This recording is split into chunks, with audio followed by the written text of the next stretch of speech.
This is Red Eyes Creations Radio. Thank you for tuning in. Nice to have you along. If you are listening for the first time, welcome. My name is Henrik Palmgren. RedEyesCreations.com is our website. Frequently updated news, radio, videos, films, links, resources, and much more. We are based out of Sweden, Scandinavia. We discuss and highlight everything from conspiracy and spirituality to the occult, the esoteric, new technology and science, philosophy, history, secret societies, geopolitics, religion, and so much more. Anything that might help you to open your eyes and get even more understanding both about the world around you and maybe even yourself. We are here doing radio interviews on Thursdays and Sundays with interesting guests for your consideration. We do not tell you what to think or what you should believe, and we try to present the information in the best way we can and help to highlight the research of authors, filmmakers, and other researchers and bring their information to your attention.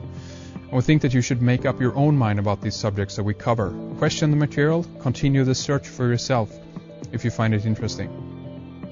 All right, I have an announcement I want to make also here at the beginning. At the end of September, date not set yet, but very soon, at the end of September, we're going to start up Red Eyes Live. That means video and audio feeds from our studio, and this is going to be more like TV than radio. This is interviews with clips, film excerpts, images, video, photos, graphs, or whatever kind of visual aid that we can use that will help us to go even deeper into many of the subjects we cover. And this is going to be really awesome, a whole new level to Red Eyes. Although we really enjoyed the first live program we did several months ago, we didn't continue with those because we thought that we could do a whole lot better, and we have. We've got a whole new system that will enable us to have a whole lot more freedom when it comes to what content we'll be able to run during the live programs. So stay tuned to our website for much more information about this. So again, at the end of September, we're going to start up nice and easy, and you'll be able to tune in live, and this will get better and better as we proceed. All right, let's bring on our guest here today. We have Steve Willner with us. It was almost 6 months ago since we did our last program with Steve. It's incredible how fast we're moving in time, or at least my perception of time, that is.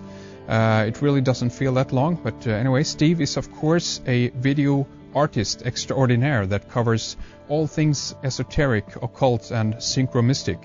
He's behind the website labyrinthofthepsychonaut.com. His blog is labyrinthofthepsychonaut.blogspot.com, and his YouTube channel, of course, is youtube.com/soundlessdawn. Do take a good look around, a whole lot of material there for you. And Steve recently teamed up with Jake Kotze from The Blob and did a really nice 3-part series, and number 4 I hear is in the pipeline. We're going to talk about that, but also about CERN, about some movies, and we spent some time on CERN, by the way, back in March with Steve. And obviously since then a whole lot has been happening. The pieces are in place, and they've done a test run. We have loads to talk about today. So Steve, thanks for coming back to the program. It's nice to have you with us again. Yes, it's wonderful to be back, Henrik. I'm excited about the new facet of Red Eyes. It sounds really excellent. The show you guys did with Chris Knowles I thought was really, really fantastic, and I'm glad you guys are moving into that live arena for sure. Absolutely. I mean, a show, for instance, we have to have you back, for instance, where we actually can be able to play clips, right? You know, in real time, you can comment on it, stuff like that. So I think it's going to be really fascinating getting into that. Yeah. The realm of synchromysticism is so elaborate and textured. Jake and I were actually talking about it. It would be a lot simpler if we had some kind of handheld, holographic device that could basically record our thoughts, because there's just so many facets and wormholes that you end up going into that you can't even, get them all down in one video or one blog. It's very difficult. Absolutely. I'll bet it's going to come, right? They have all these new toys now that can read brain waves and what have you. So I mean, I don't feel it's far off in one sense. It's going to be really exciting to see what the heck we'll be able to do with all this new technology coming online. Sure. There's going to be a lot more people talking about these sort of esoteric topics as well as it applies to their personal lives. So yeah, it'll get very fascinating for sure. And I think CERN's going to be a huge part of where the internet goes, since they were basically the birthplace of the the World Wide Web in the first place. Yeah, that's right. Exactly. I think it was developed under the ARPANET or something like that, I think, Internet, and they were definitely spearheading that, so they seem to be quite on the ball when it comes to new technology, that's for sure. I mean, yeah, they're certainly attempting to, open the floodgates and sort of supercharge the progression of concepts like string theory, hyperdimensional physics, time travel, to name a few. And like I said, they basically created the World Wide Web. It was a concept of theirs. And, www being equivalent to 666 in the Hebrew language, I always found fascinating. And after these new series of experiments are completed, they're planning on rerouting all their technology towards enhancing the evolution of the Internet even further, leading to breakthrough in, like I said, holographics, medicine, human consciousness, genetic engineering, basically reinventing the world in a way, even that might even dwarf the findings that they're going to have at these amazing tests that they're running currently. So it's a really fascinating time to be in, I think. Absolutely. And what I kind of really, I remember hearing about CERN many years ago, and it was something that kind of caught my curiosity, like right away when I heard about it. I don't know why, I don't know for what reason, but there was something there that was just fascinating to me on what they were doing. And what I think is really interesting right now is to see the kind of direction they're going with this almost a spiritual component in this scientific realm. They're talking about the Higgs particle, right, or what they call the God particle. Yeah, exactly. They have Shiva, right, doing her dance outside the CERN facilities, That's quite odd. There's a lot of bizarre symbolism. I mean, CERN is more or less a Genesis machine. It's a glimpse into the cosmic sap of existence. It's like our first scientific baby step into understanding, I guess, the concept of true being, or where we came from, our origins, and we're doing it from a scientific standpoint. So we're actually going to have data to back up what we're seeing. You have people like William Henry mentioning that CERN bears resemblance to the ancient Egyptian hieroglyph depicting the Osiris Stargate device at the Temple of Abydos. And so basically it's a modern version of something ancient civilizations may have already tapped into in a way. And I know many of your listeners are aware that the scientists at CERN have been receiving some really serious death threats lately to dissuade them from sort of unlocking this Pandora's box. And if you remember the film Contact, which I'm sure you do, Jake Busey played this religious extremist who thought the concentric interlocking circle Stargate machine that Jodie Foster used to traverse, the wormhole was basically an abomination of God, and he actually strapped dynamite to himself and destroyed the entire compound. And luckily, we find out that H.R. Haddon, or Hadron, as I like to call him. The eccentric billionaire who funded the project had secretly built, a second Stargate machine in Japan. So, the mission was still a go, and I really wouldn't be surprised if that's the case in our reality as well. Not to devalue the triumphs of man's scientific endeavors, but I'm sure, there's an ET technology already in human control that could probably conduct what the 17-mile trek in Geneva is about to attempt, and probably fit in the palm of your hand. You know what I mean?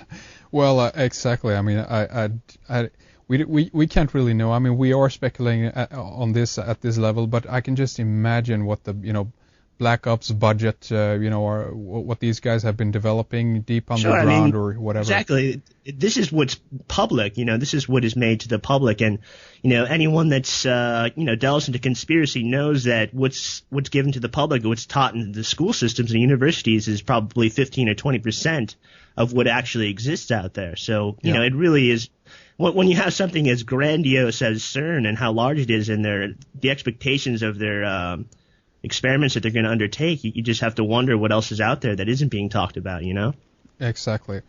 So I mean, for what we are being given here, so to speak, this is CERN. This is so far the biggest scientific experiment in, I guess we can say, modern human history. Then, and again, as I mentioned, the search for this Higgs particle, the God particle, they're trying to recreate mini black holes, what have you. But I mean, the timing of this test run that they did, Steve.